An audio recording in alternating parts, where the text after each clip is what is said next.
My daughter banned me from her wedding for not supporting her, so I froze the credit card, and now she's buried in debt.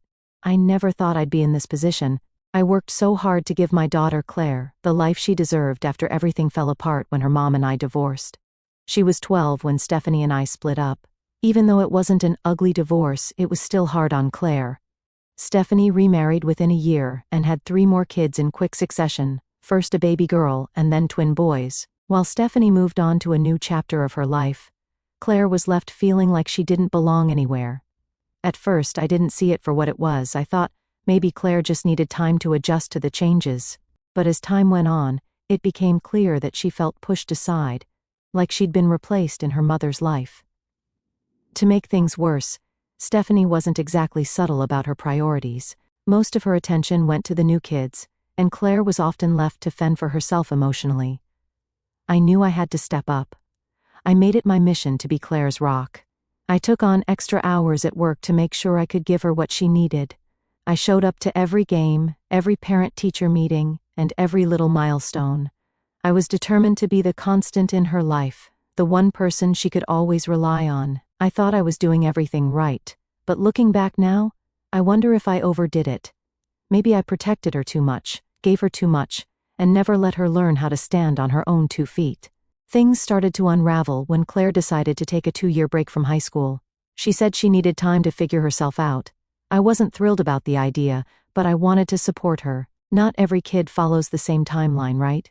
Some kids take longer to find their path, and that's okay, or at least that's what I told myself. But what started as a break to find herself quickly turned into a free pass to do nothing. Instead of focusing on sports or exploring new interests, Claire spent her days watching TV, scrolling through her phone, and hanging out with friends I didn't trust. These weren't the type of friends who'd encourage her to grow or push her to do better. They were aimless, just like she was becoming. I tried talking to her about it, but every conversation ended in an argument. If I so much as hinted that she needed to get her act together, she'd explode, accusing me of not understanding her or not supporting her. It felt like I was walking on eggshells every day, trying to balance being supportive, while also trying to steer her in the right direction. The breaking point came one night when she tried to sneak out after I'd gone to bed. I caught her climbing out her bedroom window, and when I confronted her, she screamed at me like I was the villain in her story. She didn't see that I was trying to protect her. She only saw me as the obstacle in her way. That night, I sat down and really thought about where I'd gone wrong. Had I been too lenient? Had I given her too much freedom? Or was it something else entirely, something I couldn't control, like the impact of the divorce or her feeling abandoned by her mom? Desperate to help her, I turned to therapy. Claire started seeing a therapist, and for a while I thought it was helping. She seemed calmer, more willing to talk about her feelings. But then she'd quit therapy as soon as it started getting uncomfortable. This cycle went on for years. Therapy, quitting, acting out, and then therapy again. I tried everything else I could think of too. Late-night talks, family trips, even bribes. I bought her the latest gadgets, thinking they might motivate her to focus on school or sports.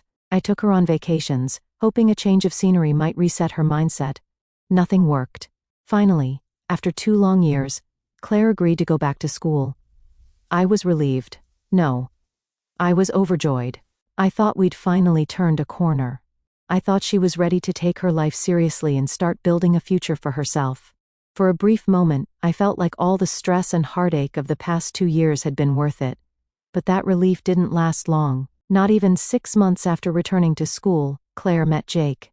Jake was 26, a delivery guy for his parents' bakery.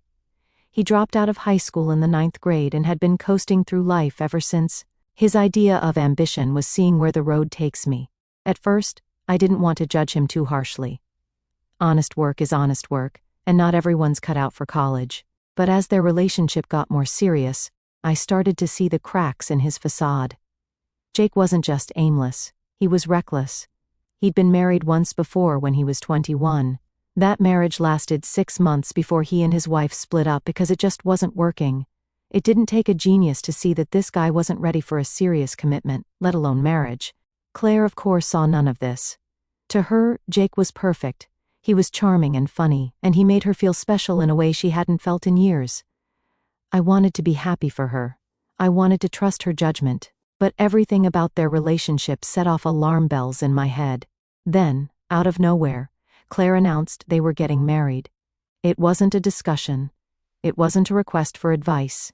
It was a statement of fact. She'd already set the date and started planning the wedding, all without telling me. When I tried to talk to her about it, she shut me down. "You're just jealous because I'm happy," she said. I didn't know what to say. How do you argue with someone who's blinded by love? How do you convince your child that they're making a mistake when they're convinced they know better?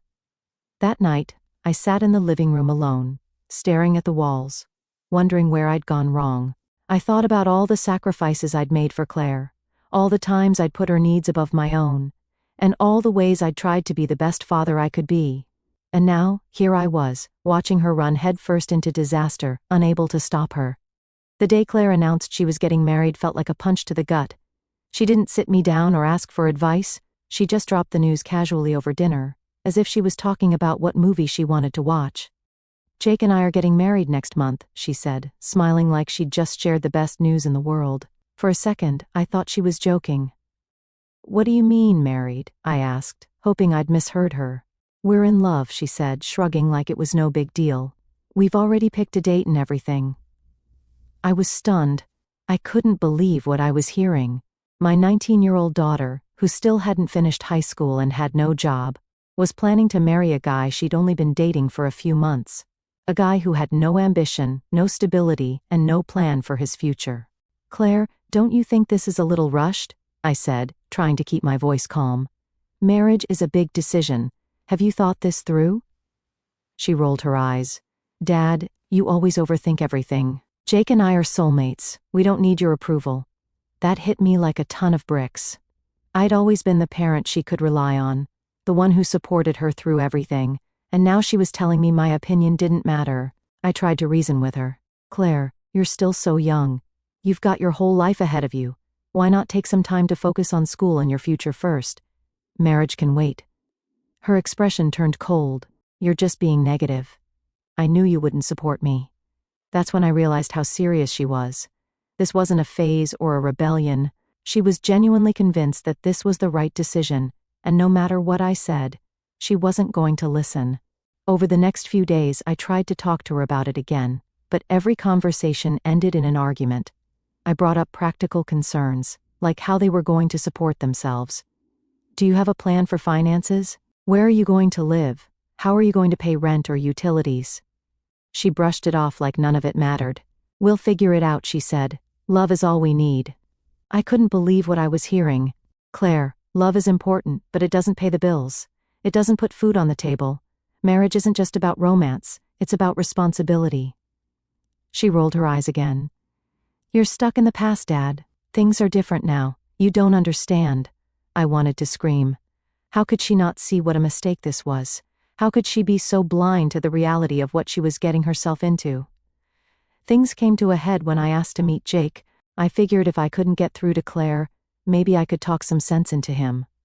We arranged to meet at a local diner, and I tried to keep an open mind. Jake seemed nice enough on the surface, polite, friendly, even a little charming.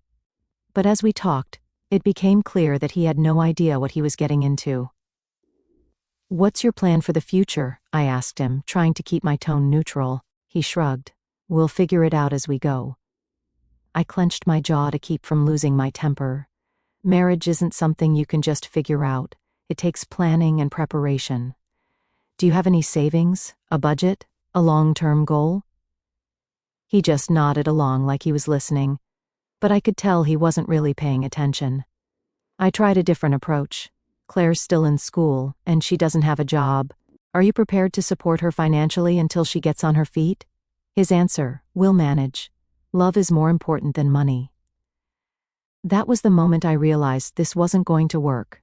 Jake wasn't a bad guy, but he was completely unprepared for the reality of marriage. And Claire, who was already struggling to find her footing, was diving headfirst into a situation that would only make things harder for her. When I got home that night, I sat Claire down and tried to talk to her again. I told her about my concerns and asked her to reconsider. "Claire, I'm not trying to control your life," I said. "I just want what's best for you. Can't you see that this isn't the right time for you to get married? You have so much potential, So many opportunities ahead of you. Why rush into something like this? Her response was ice cold. If you can't support me, then I don't want you at my wedding. Those words hit me like a knife to the chest. Claire, you don't mean that, I said, my voice barely above a whisper. I do, she said firmly. You're not invited. If you're just going to be negative, I don't want your bad energy ruining my big day. I couldn't believe what I was hearing. My own daughter was banning me from her wedding because I didn't agree with her decision. That night, I made a decision. If she didn't want me at her wedding, I wasn't going to pay for it. Claire had been planning the whole thing on my dime, using the credit card I'd given her for emergencies. I froze the card the next morning. It didn't take long for her to notice. Within hours, she was blowing up my phone, screaming that I'd ruined everything. How could you do this to me, she yelled. You're trying to sabotage my happiness. I took a deep breath and tried to stay calm. Claire, if you're old enough to make adult decisions, you're old enough to handle the consequences. If you don't want me at your wedding, I'm not going to pay for it. Her response was exactly what I expected. She called me selfish, controlling, and heartless. She said I didn't care about her happiness and accused me of trying to ruin her life. But for the first time, I didn't feel guilty. I loved Claire more than anything, but I couldn't keep enabling her bad decisions. If she wanted to act like an adult, she needed to learn what it meant to take responsibility for her actions. As much as it hurt, I knew I was doing the right thing. After freezing Claire's credit card, I knew things would only escalate. I didn't want it to come to this, but I wasn't about to bankroll a wedding. I wasn't welcome at. That line was clear to me. If I wasn't invited, neither was my money. Claire didn't take it well. She stormed into the house that night, her face red with anger. How could you do this to me, Dad? She shouted as soon as she walked through the door. I stood my ground. Claire, I've supported you your entire life. I've been there for everything, even when you didn't want me to be.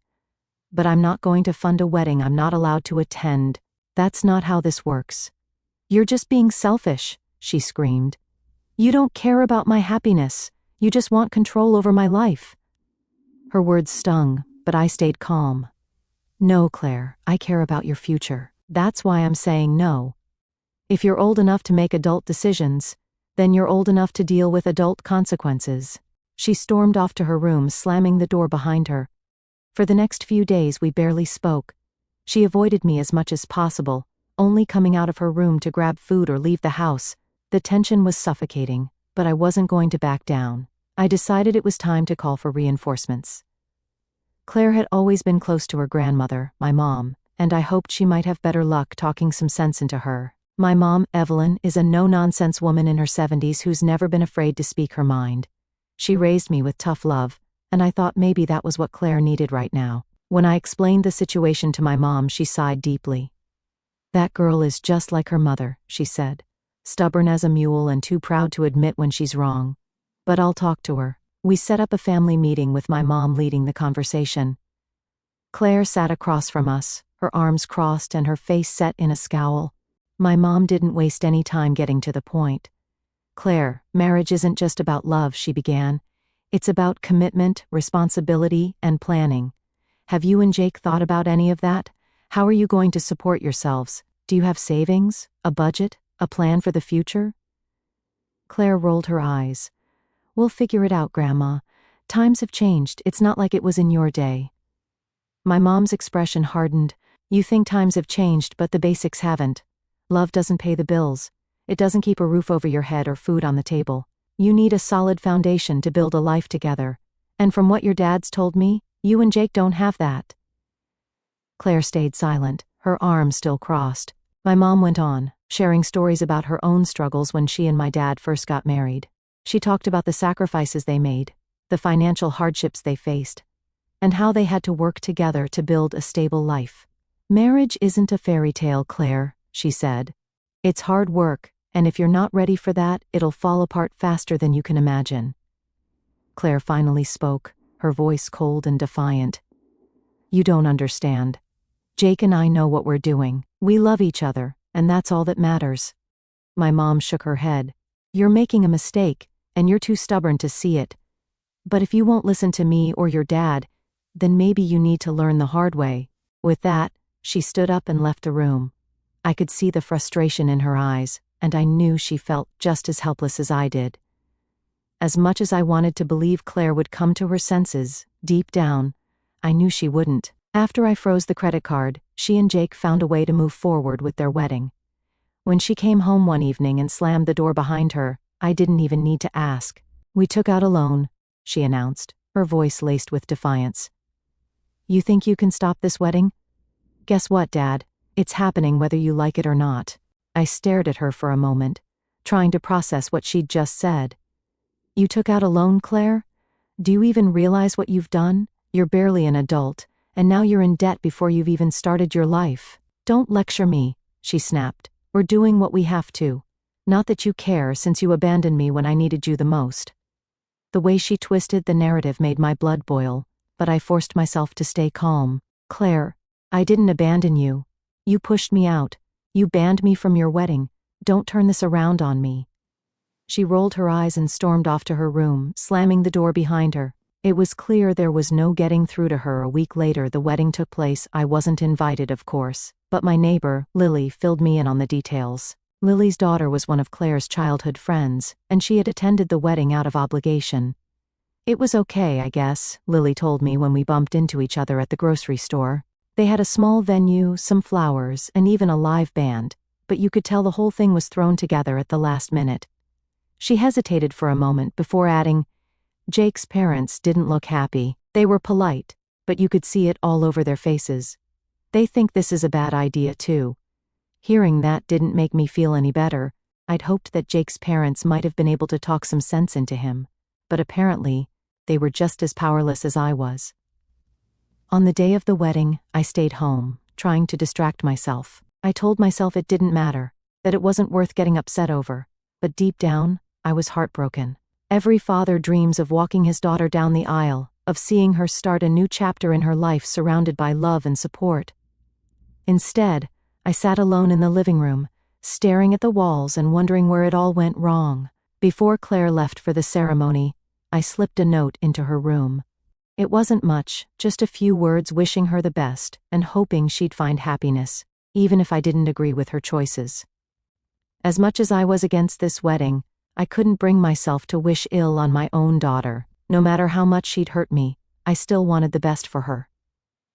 A couple of months passed after the wedding, and things were quiet. Claire moved out of the house and into a small apartment with Jake.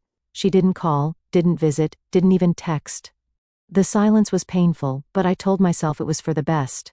She needed to figure things out on her own, and I couldn't keep bailing her out every time she made a bad decision. Then, one evening, there was a knock at my door. When I opened it, I was surprised to see Jake standing there. He looked exhausted, like he hadn't slept in days. His clothes were wrinkled, and there were dark circles under his eyes. "Can we talk?" he asked, his voice barely above a whisper. I hesitated for a moment before stepping aside and letting him in. "What's going on?" I asked, already dreading the answer. Jake sat down on the couch and rubbed his hands together nervously. "We're struggling," he admitted. "The loan payments are more than we expected, and rent's gone up. I've picked up extra shifts, but it's not enough.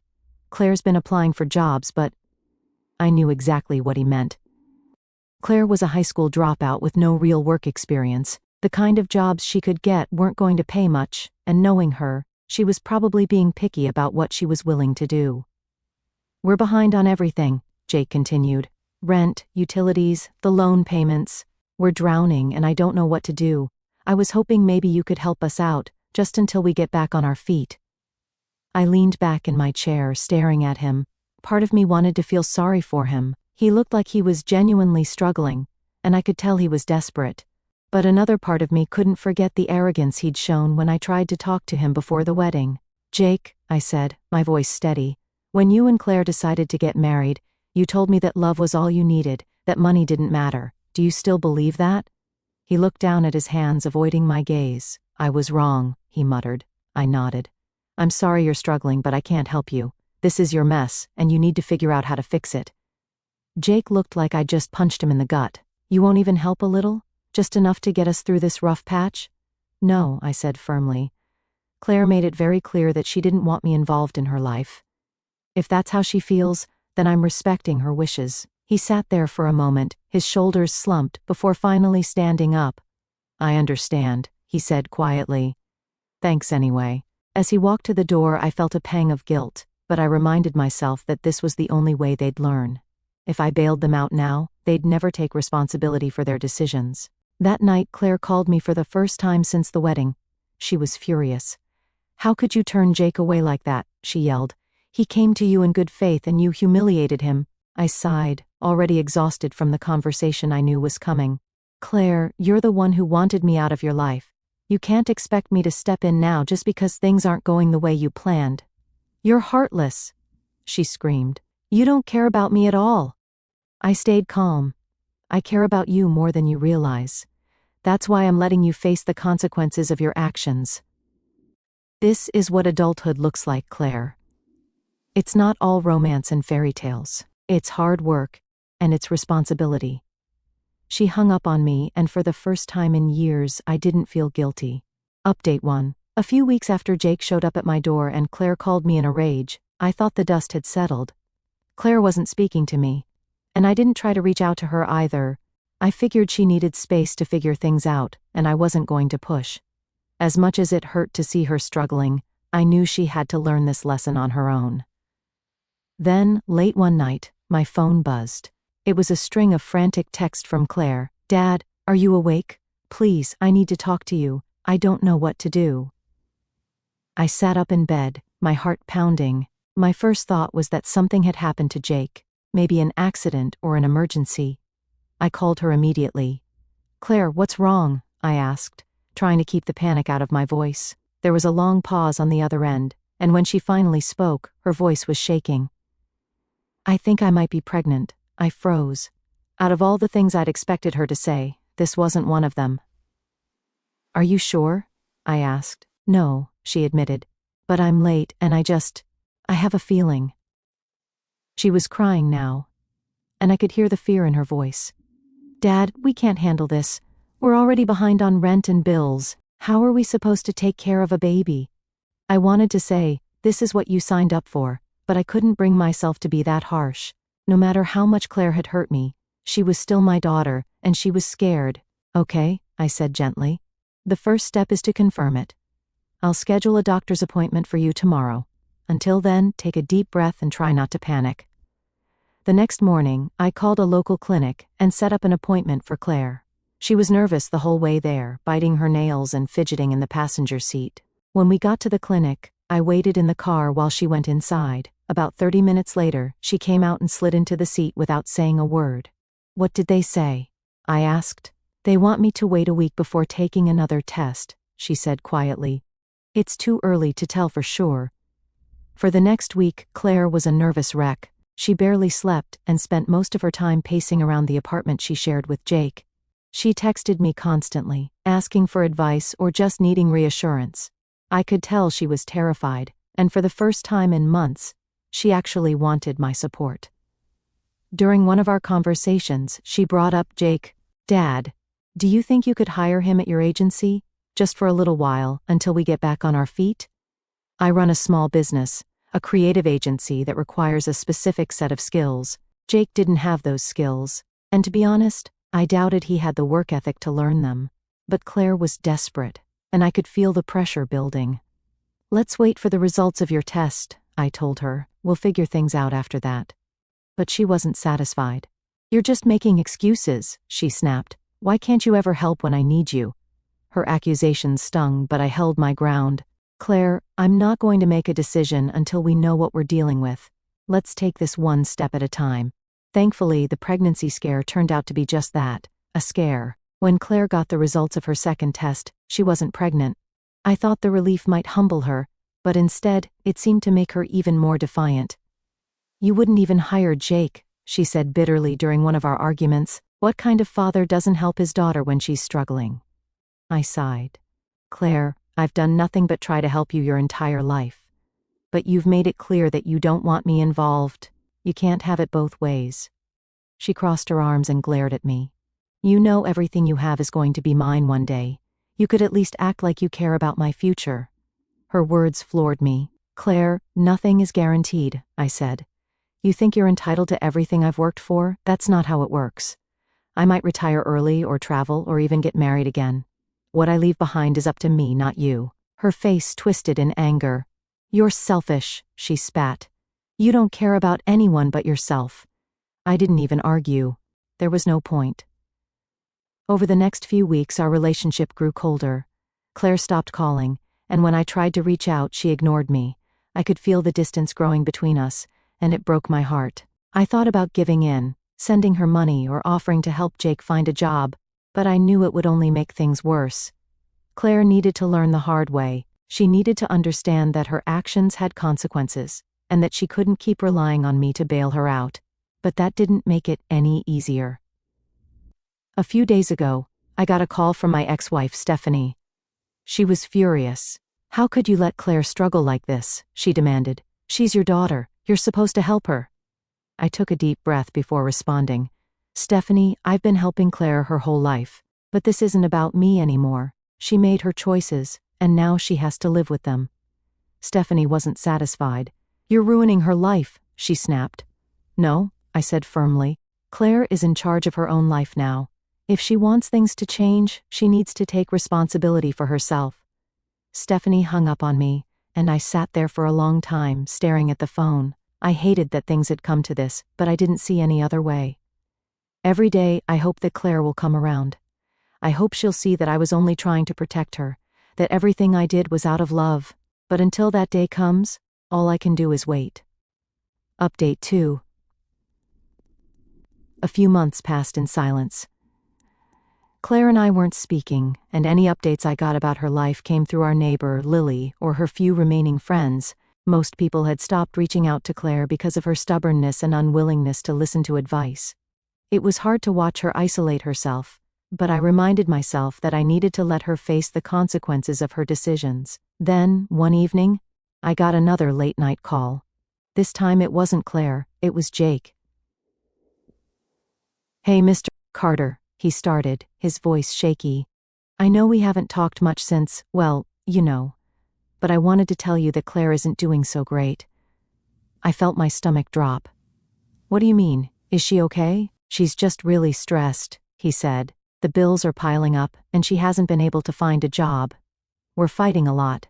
I don't know what to do anymore." For a moment I felt a pang of sympathy, but then I reminded myself that this was the situation they had chosen. "I'm sorry to hear that," I said carefully. "But Jake, you two decided to get married against everyone's advice. You took out a loan to fund a wedding you couldn't afford. You both knew what you were getting into." "I know," he said quietly, "but I thought we could handle it. I didn't realize how hard it would be." Jake's call stayed on my mind for the rest of the week. As much as I wanted to step in and fix everything, I knew I couldn't. Claire and Jake needed to learn to navigate their own problems without relying on me.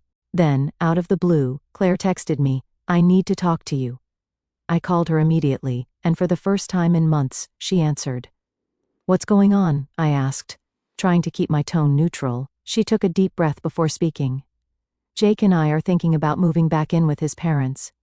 We can't afford the apartment anymore, and we're falling behind on everything. I don't know what to do." This was the most vulnerable I'd heard Claire in a long time. For a moment, I considered offering to let them move back in with me. But then I thought about how things had played out the last time I tried to help her. She didn't want my advice or my rules, she just wanted my resources. "Have you talked to Jake's parents about it?" I asked instead. "Yeah," she said, her voice small. "They said we could move into their basement, but I don't want to live there. It feels like giving up." "Claire, sometimes you have to take a step back to move forward," I told her. "If moving in with his parents helps you get back on your feet, then that's what you need to do. It's not giving up, it's being practical." She didn't respond right away, and when she finally did, her tone was defensive.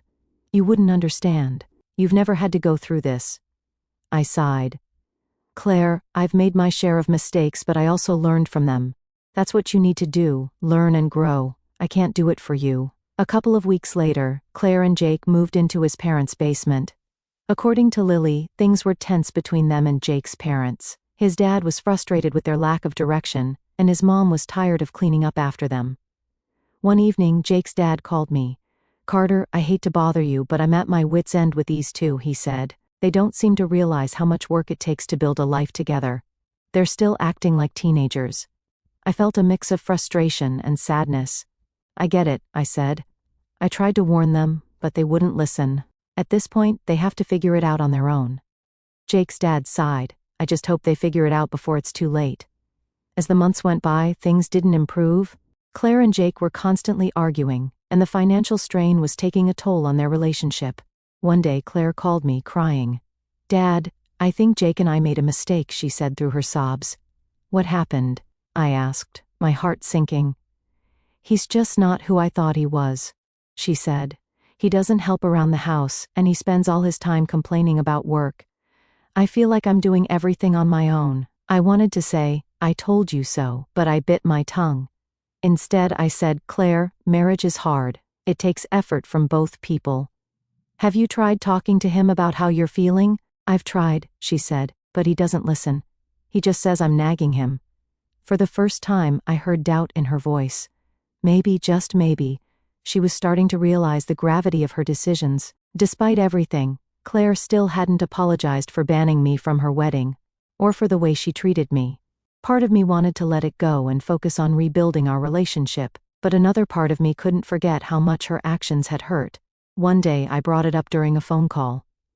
"Claire, can we talk about the wedding?" I asked. "What about it?" she said, her tone defensive. "You banned me from one of the most important days of your life." "Do you regret that?" There was a long pause before she answered. "I was angry," she admitted. "I felt like you didn't support me." "I was trying to protect you," I said. "I've always wanted what's best for you, even when it meant making tough decisions." She didn't respond, and I didn't push. I knew it would take time for her to fully understand the impact of her choices. As of now, Claire and I are in a better place than we were a few months ago, but things are far from perfect. She's still stubborn and proud, and I'm still struggling to find the balance between supporting her and letting her learn from her mistakes. Every day, I hope she'll come around and realize that I've always had her best interests at heart. But until then, I'm doing my best to be patient, because that's what being a parent is, loving your child, even when they don't make it easy.